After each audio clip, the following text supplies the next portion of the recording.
emphasize to people that this is a very important point.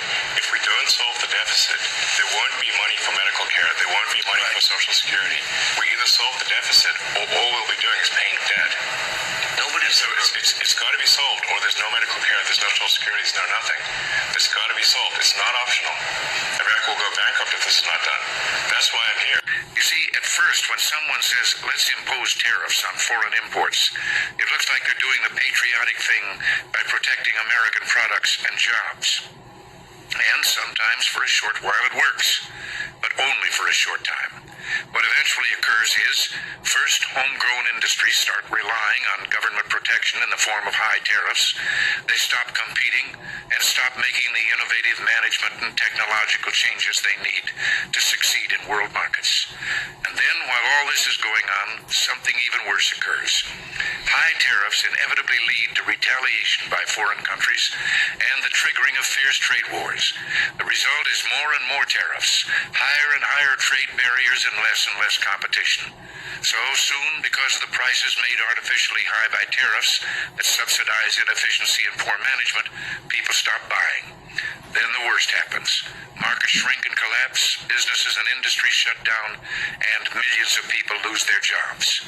The memory of all this occurring back in the 30s made me determined when I came to Washington to spare the American people the protectionist legislation that destroys prosperity. News from Wall Street right now, the markets just closed, clocking in their worst day of the year. The Dow Jones falling nearly 1,000 points. Today was the worst day for the NASDAQ since 2022, and the S&P fell about 3%. Wall Street slide here, driven by uncertainty about tariffs and where the economy is going.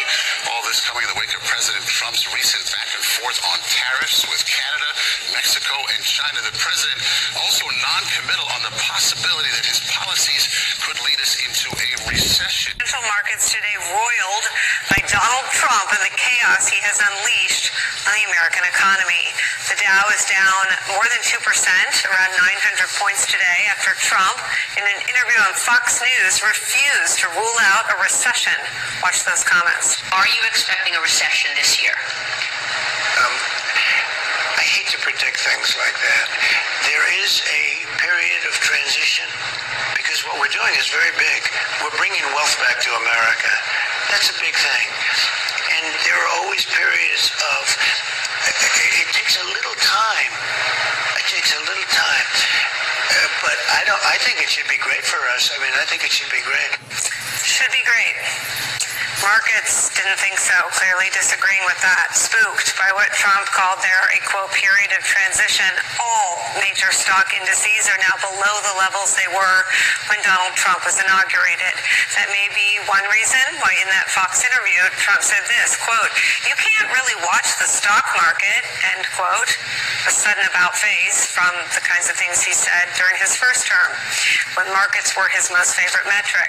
Today's sell-off and investor concerns are focused around one thing, that Trump's policies, which often come with sudden and surprising reversals, is sending the economy into a recession. New York Times reports this, quote, "President Trump inherited an economy that was, by most conventional measures, firing on all cylinders. Wages, consumer spending, corporate profits were rising, unemployment was low. The inflation rate, though higher than normal, was falling. Just weeks into Trump's term, the outlook is gloomier. The sudden deterioration in the outlook is striking, especially because it is almost entirely a result of Trump's policies and the resulting uncertainty. Tariffs and the inevitable retaliation from trading partners will increase prices and slow down growth. Federal jobs cuts will push up unemployment and could lead government employees and contractors to pull back on spending while they wait to learn their fate. Deportations could drive up costs for industries like construction and hospitality that depend on immigrant labor.